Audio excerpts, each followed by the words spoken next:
Welcome in, everyone. I'm Renee, the visionary here at the Phoenix Uprising. Throughout this video, you will see intuitively selected images that I've chosen meant to reflect the current energy and help you tap into your own intuition. This is a general collective reading, so take what resonates and leave the rest for others. Please note that I am not a medical professional, and these readings are meant solely for your enjoyment.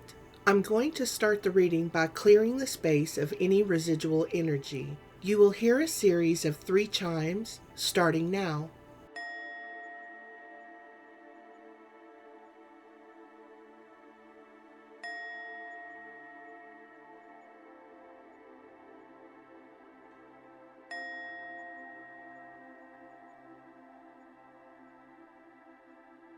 If you have any specific questions for Source, I encourage you to ask those questions now. Let's begin.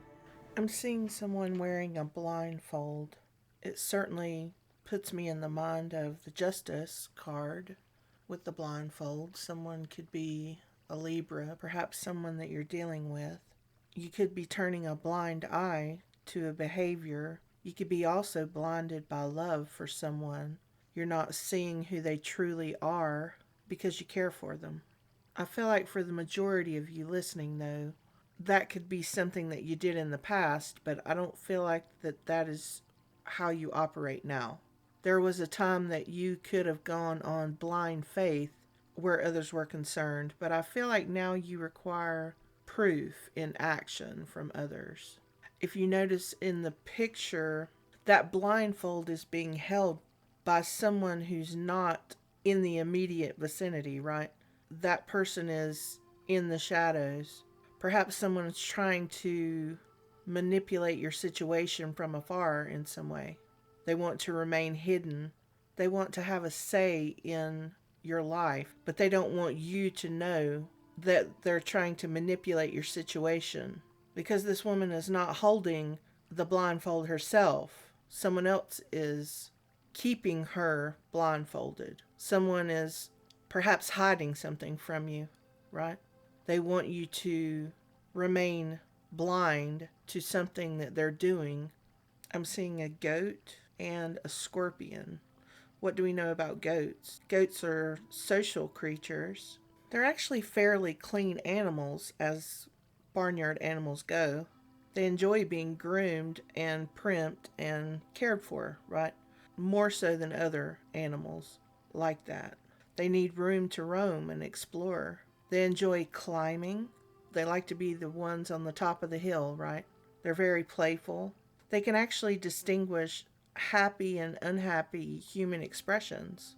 Maybe you're really good at reading people. That could also be why someone is trying to be manipulative from afar, right? Because they know that if they were in your proximity that you would see that behavior immediately. There's something with that. Of course, the goat, that could be Capricorn energy. Goats can actually exist in feral states because they adapt well to new environments or different environments. They're also quick studies. They learn by watching others. People who take care of goats can probably attest that if goats watch you open a gate over and over and over, they will figure out and be able to piece together the locking mechanism, and they can then let themselves out, right? They're pretty intellectual animals. Scorpions, well, of course that could be Scorpio energy. Scorpions are naturally shy and elusive animals. They're nocturnal. They also can control the venom release during a sting. They tend to be conservative and resort to stings only when necessary. Their venom can both kill and save lives. There's been a great deal of research on scorpion venom. They also perform a dance before mating where they lock pinchers and bump one another's tail without stinging one another. I'm seeing the Wheel of Fortune. The Wheel of Fortune talks about trusting the process of getting from one place to the next on your journey. Change is inevitable. New opportunities, the cycle of life, and staying open to possibilities.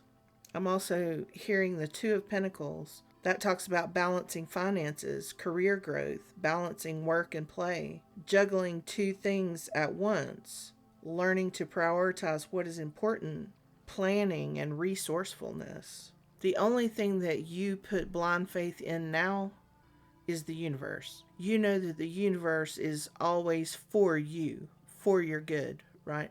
You don't have to know all the details, but you do know that the universe is always working toward your good. You're trusting the process of getting from one place to the next and that intermediate place, right?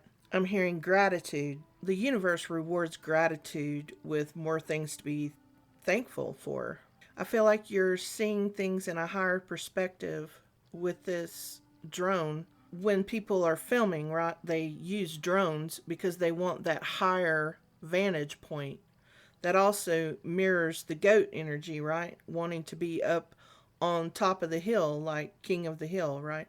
You're gaining a higher perspective on not only your current situation, but I feel like the way things happened in the past. Seashells could be important for you. That could be obviously moving to a warm destination with a beach, living a peaceful life, and being in your happy place. Maybe you collect seashells. That's one of your hobbies, or that's something that you enjoy, picking up shells on the beach. I feel like some of you used to do that with maybe a parent or someone who's passed on. I'm hearing psychic visions.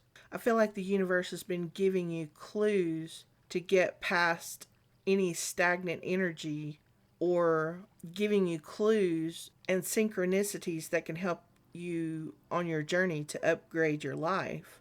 And this could happen in your waking or dream state. If you're having very vivid dreams, you should definitely be journaling. And I feel like I say that in almost every reading, but it really comes through a lot for this collective. I feel like that's really important. A lot of you are psychic and getting psychic visions, particularly in your dream state, right? Your higher self or source really tries to speak to you through your dreams. And of course, our dreams are often lost to us when we wake. Even if we have very vivid dreams, we can still lose key things that sometimes have to be repeated over and over and over because we lose them in the waking state, right? It doesn't take long to sort of for our dreams to become fuzzy. A dream journal would really help with that. I'm also seeing the number 555, 505, and 515. Maybe that is something that you've been seeing as well. I know that fives are related to change, which mirrors the Wheel of Fortune because that also talks about change being inevitable, right? One thing that can be counted on in this life is change. I feel like for some of you, you have scorpions as a pet. That could be significant for some of you. A little synchronicity there. Or perhaps you have a scorpion tattoo. Capricorns are not just goats, they're the sea goat, right? In astrology.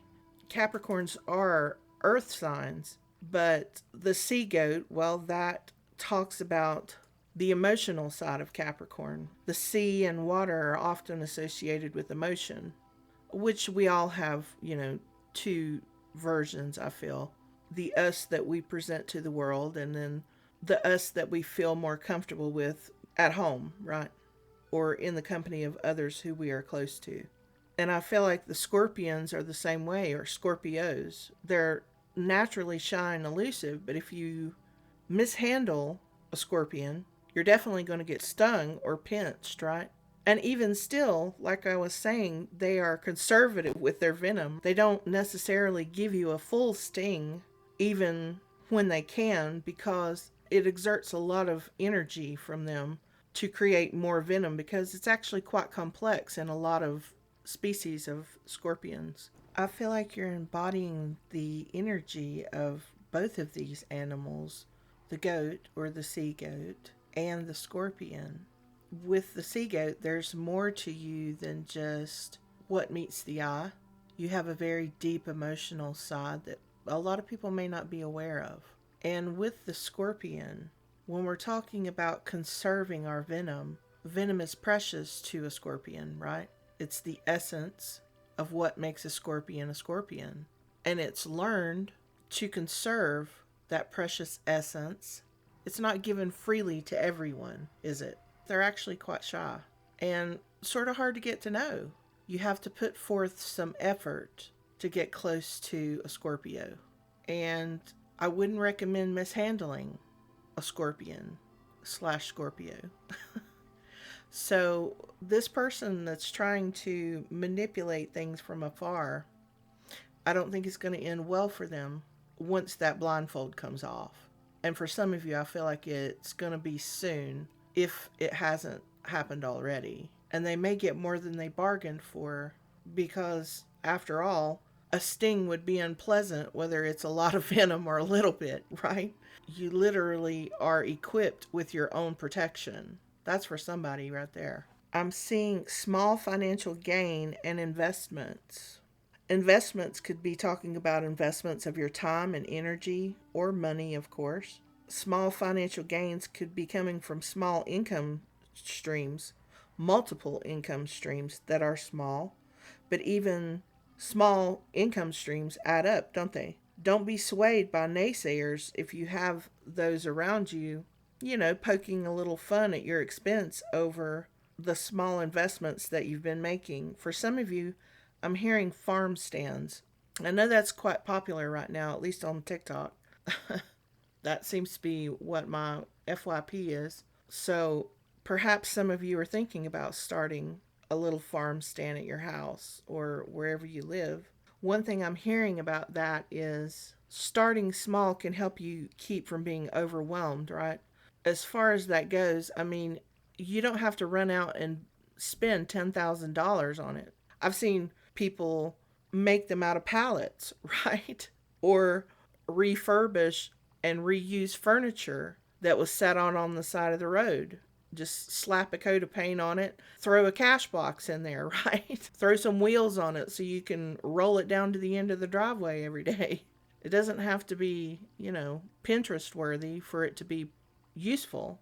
Also, I'm hearing you don't have to start out with 25 items on a menu. Just take a few quality things that you can do. If you're really good at making chocolate chip cookies, then start there and maybe give a couple of additions to that. Maybe you could throw in some walnuts or something. One, people get overwhelmed when they have a lot of choices. And this, of course, could translate to anything. If you do nails, focus on a couple of types of nails, right? Almond shapes or coffin nails. Get really good at a couple things, quality over quantity, right? It's okay to try something new, of course, because that's how we grow. But don't feel like you have to be a master baker from the word go, right? Pick out a couple things that you are good at, that you feel like you have a handle on. And this could be in any business. You don't have to have a gigantic portfolio when you first start, right? Don't put all your eggs in one basket. But don't spread yourself thin either. Don't try to appease everyone and end up being mediocre at everything, right? You would rather master a few things than be subpar or just okay at 20. So if you are starting a farm stand or something like that, pick out a couple things that you can start small, invest small, but get started. I know that was a whole tangent on farm stands, but maybe somebody out there needed to hear that. But you're definitely going to see small financial gains from the effort that you're putting in. And small gains are still gains, right? No matter what anybody else thinks about it, okay? A time frame for some forward movement. Well, I'm hearing the first quarter, which is January through March. Don't be afraid to start. That's one thing that I'm hearing very loud and clear. Don't be afraid to start. Have gratitude, and the universe will reward you with abundance and more things to be thankful for. It might take some time, but with the Wheel of Fortune card, you are getting very comfortable in trusting in the process of getting from point A to B, right? And that's good because a lot of people have a hard time with that in-between area, right? We are results driven. We have a hard time in this day and age just simply being, letting things unfold naturally. We can get caught up and not seeing instant results because we live in a very instant world right now. With this Two of Pentacles card, you're very good at balancing and prioritizing what's important. You're getting very stingy with your time, and it's not in a bad way either. You are reserving your energy and your time and your money for things that you feel are important and worthwhile, and that's going to pay off for you. There's a lot of talk about balance with the Two of Pentacles, and I feel like that harkens back to the blindfold and the Libra energy that's coming through with justice. If something hasn't been going your way, the wheel of fortune is turning in your favor. First quarter, you're moving to that peaceful life and happy place that you've been desiring. Pay attention to your dreams and to synchronicities, because the universe speaks softly, right? When the world is loud, the universe whispers. We have to pay attention. If you're seeing repeating numbers, think about just prior to that or at the time. What were you thinking about? What were you watching? What were you listening to when you noticed those numbers? Start paying attention to those things. The universe speaks softly. That's why we miss a lot of what the universe has to say, because society is loud. Some of you need to start meditating. That would also help you hear the universe. Quiet your mind so that you can hear what the universe has to say. Ask for revelations on these visions that you've been having, whether it's dreams or waking visions. You have to be willing to listen, though, for the answer. I'm seeing nettle. Nettle is good for heart health, bone health, reducing seasonal allergies, and it aids in digestion. Turmeric. Turmeric reduces inflammation. It's also good for heart health. It's also good for immune support and healthy liver function. Perhaps you might want to check into those two things. In fact, perhaps combining both of those things into a tea of some sort. I would encourage you to do some research on that. As always, I pray for your abundance in all good things and encourage you to take the next step of your journey with confidence and a renewed sense of hope. I like to leave you with the food for thought quote of the day. And today's quote is, "Trust the process. Good things are always on time. Unknown. Only up from here, and together we rise."